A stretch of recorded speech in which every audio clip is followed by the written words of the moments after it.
Cordial saludo, mi nombre es Daisy Yurani Buitrago, estudiante de la Universidad Nacional Abierta a Distancia. En este video les hablaremos un poco sobre radiobiología y radioprotección y yo específicamente les hablaré sobre los efectos biológicos de la radiación que se clasifican en estocásticos y en deterministas. Para los efectos estocásticos tenemos que es una condición donde una alta cantidad de células sufre un daño letal debido a la exposición a la radiación. Estos efectos son de naturaleza somática, es decir, que afectan directamente al individuo al que se le aplica la radiación. Em, Estos efectos se caracterizan porque dependen de la dosis de radiación a la que se exponen los pacientes o un individuo, lo que significa que existe un umbral de dosis a partir del cual se produce un daño observable en los tejidos y las células irradiadas. Este daño puede ser evidente de inmediato o manifestarse en un corto periodo de tiempo después de la exposición. Se destaca que estos efectos siguen una relación de dosis a efecto lineal, lo que significa que a medida que aumenta la dosis de radiación, aumenta la gravedad del daño tisular. Este tipo de daño es generalmente irreversible, lo que significa que las células afectadas no pueden recuperarse completamente. Por lo tanto, los efectos deterministas suelen ser graves e incluyen condiciones como quemadura por radiación, síndrome de radiación aguda, esterilidad temporal o permanente y otras condiciones. En esta tabla podemos observar lo que hablábamos anteriormente del umbral aproximado para algunos sistemas y algunos órganos. Por ejemplo, para el ovario tenemos un umbral aproximado de 0,5 Gray y lo que produciría una esterilidad y otras condiciones. El periodo de manifestación sería de menos de un mes. Y, por ejemplo, para el pulmón tenemos una condición de neumonía. El umbral aproximado es cuando se superan los 8,0 Gray y se manifestaría en un periodo aproximado de 3 meses. Y así pues con el resto de sistemas. Para el efecto estocástico tenemos que estos se caracterizan por causar daños reparables en una o pocas células y pueden ser somáticos, que es donde afecta directamente al individuo expuesto, o también se pueden heredar y se transmiten pues a la descendencia.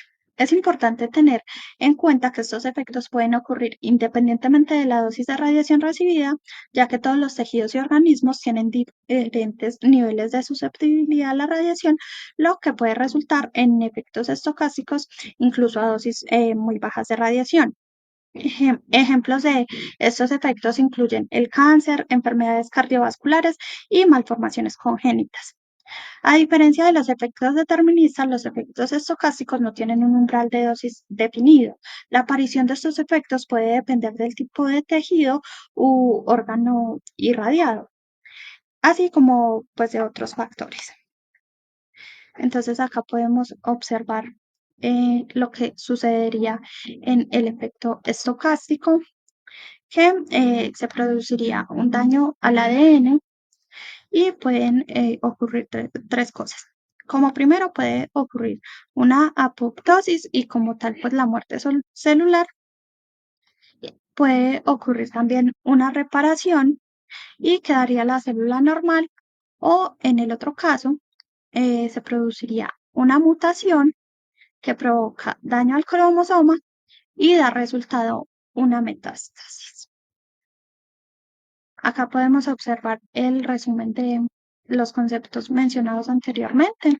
Entonces decimos que la radiación ionizante afecta a la célula por medio de acción directa o acción indirecta. En la acción directa, la radiación entra a la célula y la afecta directamente. Y en la acción indirecta, la radiación entra, produce radicales libres y produce el daño al ADN. Cuando se produce el daño al ADN, lo podemos clasificar en daño letal o daño subletal. En el daño letal se produce la muerte celular y se caracteriza el efecto determinista. En el daño subletal puede ocurrir un mecanismo de reparación que no funcione, se da un daño letal y volvemos al efecto determinista. O se puede transformar la célula y caracterizar el efecto estocástico.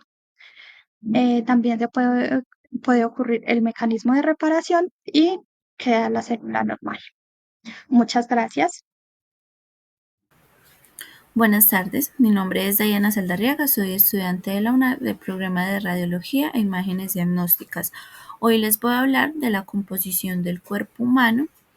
Iniciaremos explicando cómo es la organización de los seres vivos.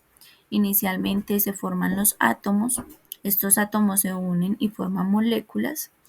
Las moléculas a su vez forman células, estas células forman tejido, los tejidos forman órganos y ya estos órganos forman los sistemas. Eh, Les voy a hablar de la composición del cuerpo según la forma anatómica. Inicialmente estamos formados un 45% por tejido muscular. El ejemplo de la tabla es de eh, los hombres, pero esto varía según si eres hombre o mujer, obviamente también de la edad, también varía según tu peso, listo, pero esto sería como el promedio, sería un 45%, estamos formados o compuestos por un 45% de tejido muscular, esto en el caso de los hombres, en las mujeres es un 36%. Grasa esencial en los hombres un 3%, en las mujeres es un 12%. Grasa no esencial en los hombres es un 12%, en las mujeres es un 15%. Hueso, estamos formados por los hombres un 15%, las mujeres un 12%, y hombres y mujeres por otros organismos o por otros sistemas estamos formados por un 25% de igual manera. Molecularmente, pues estamos compuestos por moléculas como el oxígeno, que es un 65%, el carbono, que es un 18.5%, el hidrógeno, que es un 9.5%, nitrógeno, que es un 3.3%, entre otros, y ya les voy a decir otros ejemplos. Calcio, estos otros forman parte de calcio en 1.5%, fósforo en 1%, potasio en 0.4%, azufre en 0.3%, cloro en 0.2%, sodio en 0.2%, magnesio en 0.1. También tenemos rastros de yodo, rastros de hierro y rastros de zinc, y muchísimas moléculas más. Estas moléculas son fundamentales para que todos los sistemas funcionen de una manera adecuada. El hecho de que tengamos una proporción más alta de una en otra no significa que no las necesitemos todas, no significa que que si nos falta una, el sistema, aunque esté en poco valor en porcentaje, pues si nos hace falta alguna de esas moléculas, pues nuestro sistema empieza a fallar. Muchísimas gracias, espero que esta información les haya gustado, que estén muy bien. Hola, mi nombre es Yarit Elena Jaramillo Elaya, soy estudiante del programa de Radiología e Imágenes Diagnósticas en la Universidad Nacional Abierta de Distancia.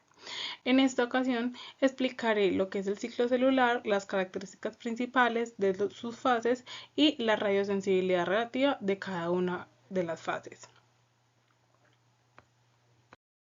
Bueno, entonces empezamos diciendo que el ciclo celular es un proceso ordenado de crecimiento, división celular y replicación de ADN.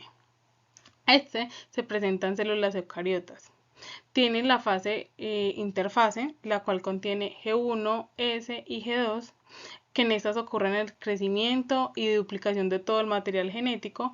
Y por último tenemos la fase de la mitosis, que es en la que sucede la división celular. El ciclo celular es esencial para el crecimiento, desarrollo y reparación de los tejidos en organismos multicelulares y contribuye a su vez a la variabilidad genética de la reproducción.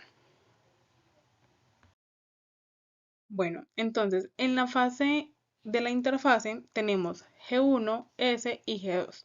En la primera, que sería la G1, también es denominada crecimiento celular, y en esta, como su nombre lo indica, se encarga de que la célula crezca y realiza funciones normales. Adicional, pues se prepara para dividirse.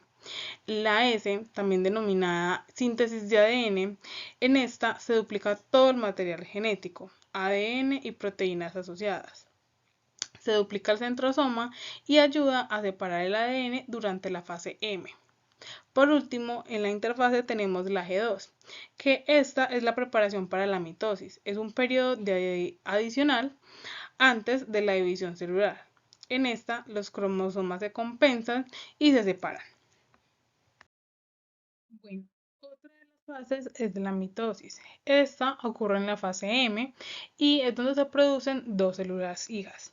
Esta fase es muy importante porque se desarrollan 5 fases, las cuales son la profase, la metafase, la anafase, la telofase y la citoquinesis. Entonces, en la profase tenemos que los cromosomas se condensan y la membrana nuclear ya no es visible. En la metafase, los cromosomas se alinean en el centro de la célula. En la anafase, las cromatías de cada cromosoma se separan. En la telofase, marca la formación de dos núcleos hijos y el citoplasma se divide. Por último, en la citoquinesis tenemos la división de dos células hijas que se complementan. En la citoquinesis, esta es la división física del citoplasma y organulos. Inicia durante la anafase y continúa después de la telofase. En las células animales implica la formación de un surco de contracción que estrangula la célula. Y en las vegetales implica la formación de una placa celular que se divide la célula en dos hijas. Bueno, entonces ahora tenemos lo que es la radiosensibilidad relativa de cada fase. Entonces, empecemos por decir que la radiosensibilidad es la sensibilidad que presentan las diferentes células y tejidos a las radiaciones ionizantes.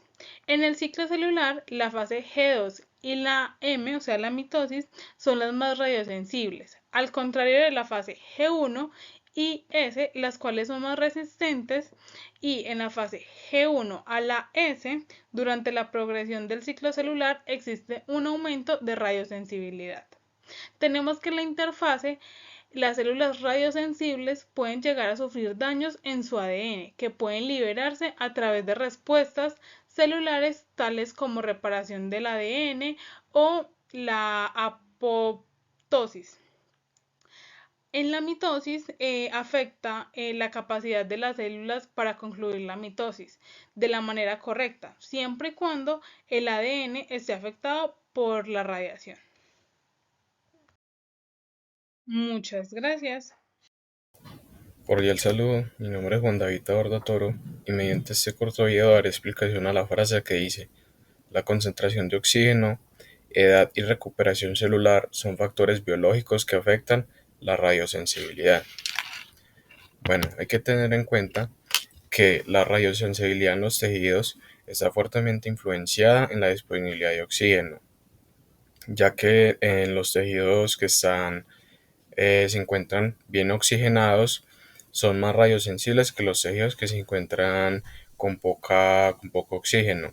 Esto se debe a que el oxígeno actúa también como un potenciador de la radiación al aumentar la producción de pares radioactivos de oxígeno, es decir, que son los que están altamente influenciados en el daño de las células. Por lo tanto, los tejidos de una alta concentración de oxígeno, como los tejidos superficiales, los tejidos que están bien vascularizados, son más susceptibles a sufrir efectos por la radiación. Por otra parte, la edad también juega un papel importante, ya que se ha evidenciado en los últimos años que un individuo que sea más joven, como los niños y los adolescentes, son más radiosensibles que los tejidos adultos, ya que esto se debe a que las células de crecimiento son más activas metabólicamente y tienen una mayor capacidad de proliferación, es decir, lo que hace que sean más susceptibles a sufrir efectos por la radiación. Además, los mecanismos de reparación del ADN pueden ser menos eficientes en las células maduras, lo que contribuye a una mayor radiosensibilidad en los tejidos más jóvenes. También es importante mencionar que algunos tejidos tienen la capacidad de recuperación, una recuperación celular más rápida o más eficiente que otros, como por ejemplo los tejidos epiteliales, la piel, las membranas mucosas. Estos cuentan con la capacidad de recuperarse relativamente rápido ante los efectos de la radiación y tienden a tener una tasa de renovación celular y una capacidad relativamente buena para reparar el daño causado por la radiación. En contraparte, los tejidos con una capacidad limitada de proliferación como el tejido nervioso y los tejidos musculares pueden tener tienen menor capacidad de recuperación al daño inducido por la radiación, lo que los hace más sensibles a los efectos que puedan tener ante esta radiación. Muchas gracias. Mi nombre es Erna Estefanía González Escobar, estudiante del programa de Radiología e Imágenes Diagnósticas de la UNAD, y en esta parte del video vamos a estar hablando sobre la actividad número 9, que corresponde al síndrome de radiación aguda. Bueno, para empezar, vamos a comprender qué es este síndrome, de qué se trata y a qué personas afecta principalmente. Bueno, el síndrome de radiación aguda es también conocido como una enfermedad por radiación. Es muy grave y generalmente se ocasiona en personas con niveles de exposición alto a la radiación en un corto periodo de tiempo, lo que lo convierte en un efecto determinista debido a los altos niveles. Bueno, este síndrome tiene tres fases. La primera pues es como la preimplantación, ya la segunda fase es cómo lo asimila el organismo y la tercera fase ya es como la parte clínica de la sintomatología y cómo se desarrolla en el paciente o en la persona que en este caso está recibiendo altas dosis de radiación. Los síntomas de este síndrome pueden incluir principalmente náuseas, vómitos, dolor de cabeza y diarrea. Esos son los principales, los que se suelen ver a pocos minutos o días de la exposición. Pueden durar unos minutos o varios días, dependiendo también de la radiación que se haya absorbido y del organismo de la persona.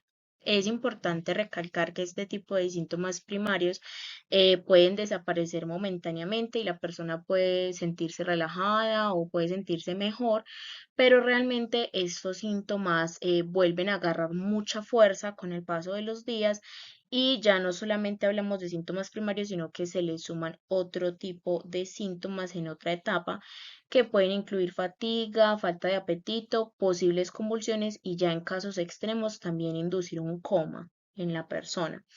Esta enfermedad puede tener también una variación de tiempo que puede ser en horas o incluso meses.